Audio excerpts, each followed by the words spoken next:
Hey everybody, it's Carrie from Must Love Travel here, and today's installment of Let's Talk Travel is about theme parks. So I thought we would take a minute, and today we're going to cover Universal Orlando, which is already open, and SeaWorld Orlando, which opens on June 11th. I thought we could talk about what to expect when you visit the parks, what kind of requirements are in place for your visit, and just maybe go over some tips that can make your visit a little bit nicer with everything going on. But before we start all that, I kind of just wanted to share what's going on here in London. As you know, we're still exiting out of lockdown very slowly. We are behind the United States in terms of exiting our lockdown, but it's still nice. We still have access to everything we need. We're just getting a little bit bored at the moment. So I've been dreaming of where I'm going to travel and looking at different places. But now it's time to share with you theme parks. As you begin to get ready to visit the parks, I think you'll find that there's some common guidelines that apply across all of them. The first thing is face masks. They are required for all guests ages 2 plus anytime you're in the parks. The only exception are going to be when you're eating or drinking, or if there's a designated area. Temperature checks are going to be conducted before you can gain entrance, and you must be under 100.4 degrees Fahrenheit in order to enter a park. You're going to be asked to wash your hands often, so keep that in mind. Bring some hand sanitizer with you or take advantage of the different sanitizer stations throughout the different parks. And always be sure to practice your social distancing, keeping at least 6 feet or 2 meters between your travel party and others. Floor markings are going to be available and around in the different ride areas and public areas, retail areas, and food spaces as well, so be sure you follow them. And contactless payment and no-touch policies are also going to be an option. So be sure that you've downloaded the respective park apps or that you know how to use contactless payment either on your mobile phone or with your credit cards.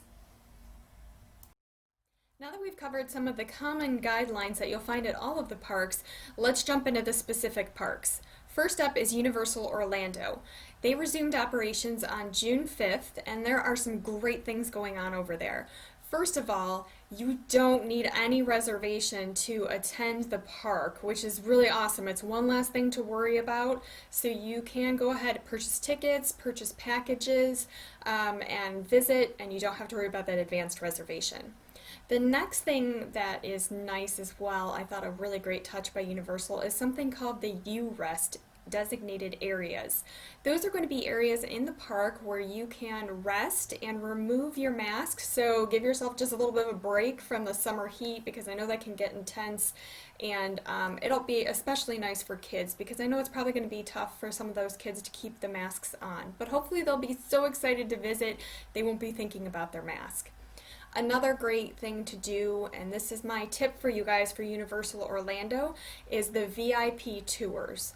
Those are still available, so why not book a private VIP tour just for your family, or if you're going with a group of families, you can book together, and this way you're not waiting in lines. You have your private tour guide. They'll be taking you in through designated areas to the rides, minimize the wait, and then again you're going to be social distancing, so it's perfect.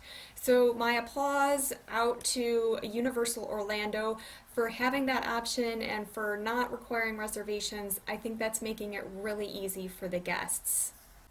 What do you need to keep in mind specific to Universal Orlando? Well, as you know, there are parking garages there, so they're going to be staggering the parking in those garages in order to facilitate social distancing. All of the resort hotels are going to be open with only 2 exceptions, and those are the Portofino Bay Hotel and the Endless Summer Dockside Inn and Suites area. So you'll have all of the other resorts like the Hard Rock and of course my personal favorite, which is Cabana Bay, to stay at, and you can go ahead and we can make those reservations now for your trip. Certain attractions are going to offer the virtual line experience, and that can be done through the Universal app. You'll simply reserve a place in line and then come back to the attraction when it's your time to ride. So again, that's going to promote social distancing and limit the capacity of the ride. And limiting capacity overall throughout the park and on the specific rides is going to be something that is taking place for the foreseeable future right now, so do expect that. And one of the great things I think too they're offering is stress-free booking.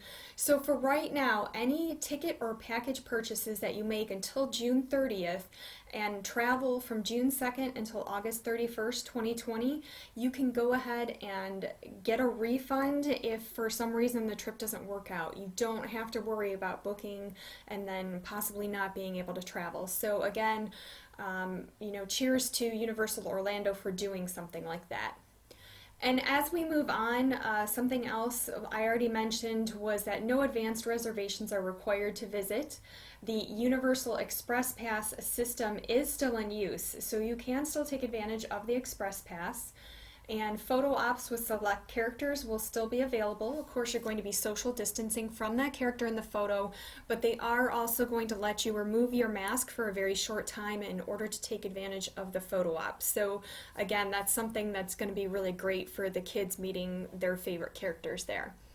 Hand sanitizer will be provided before you board any of the rides, and the 3D glasses that are so ingrained in Universal's many different rides, those are going to be handed out by team members, and as we all know, they collect them at the end of the rides and they are sanitized and cleaned after every use. So there's nothing to worry about there. That's still going to continue like normal. One last tip I think I have for you guys here would be using the Universal app. You can go ahead and order food and drinks from select locations. Mobile food ordering, again, another way to social distance and limit interactions with people. So go ahead and take advantage of that. SeaWorld Orlando is my next topic for you guys as far as theme parks and what they're doing.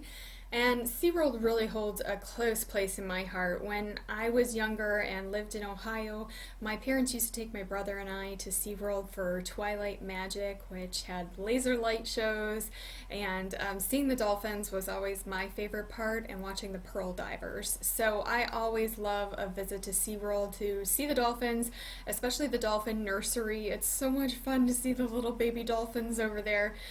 So I highly encourage you to go. Again, they're opening on June 11th, and we're going to go over some of the things to be aware of when you visit there that are specific to SeaWorld.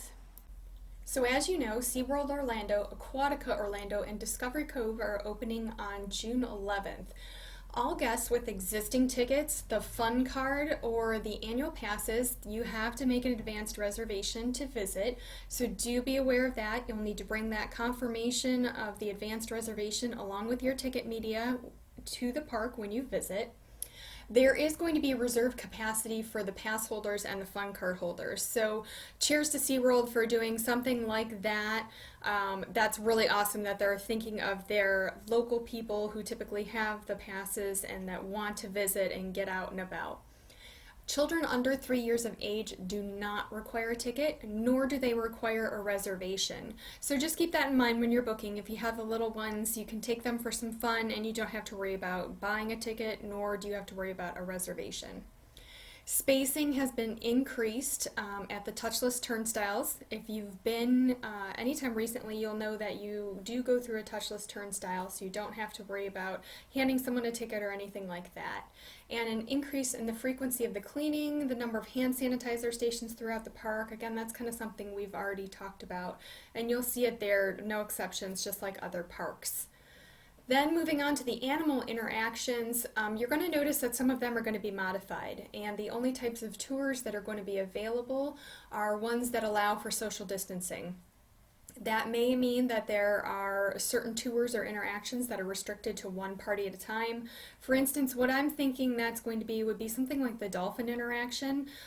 Instead of seeing maybe a couple families grouped together for that interaction, you're going to see one family at a time, would be my guess there. The queue lines are going to be marked for your ride attractions. There's going to be hand sanitizer available at the entrance and exit to the ride, and there are specific protocols for water rides over at Aquatica, and they do have a water ride at SeaWorld Orlando, so be sure to follow team member instructions when you're going to be boarding those rides. Parades and meet and greets, as you may know, there is a Sesame Street area at Universal Orlando. Some of those meet and greet components may be modified, they may be removed for a certain amount of time. It's all based on the ability to physical distance. So some of the other things I think you're going to find at SeaWorld, Restaurant seating has been modified and is being frequently sanitized just like any other place. The condiment and topping stations are going to be closed and utensils will be pre-packaged. Any kind of a refillable package that a guest has, any component like a refillable mug or something, you're going to be offered a single-use alternative instead. And from there, there's going to be no traditional menus. You're going to have single-use paper menus, and you're going to see more grab-and-go options and pre-packaged food options. Buffet service areas have been adjusted or closed until further notice. And retail stores, just like we've talked about, plexiglass in place. Perhaps one of the most interesting things I found is that in order to minimize contact at the checkout areas, they are going to present you with wrapping and bagging materials, and the guests will go ahead and bag their own purchases in order to, again, go ahead and promote social distancing. So that's it for this week's Let's Talk Travel. Next time we're going to be talking about Walt Disney World theme parks. There's just so much information there that it would take me way too long to cover it in this video. So we'll talk about that one separately, and I hope you'll join me. In the meantime, any questions about travel, any concerns, things like that, please reach out to me. Let me know how you guys are doing. I really do want to know. Let me know what you're thinking about in terms of travel, and I'm here to help. So it's been nice talking with you guys. Carrie from Must Love Travel. Take care.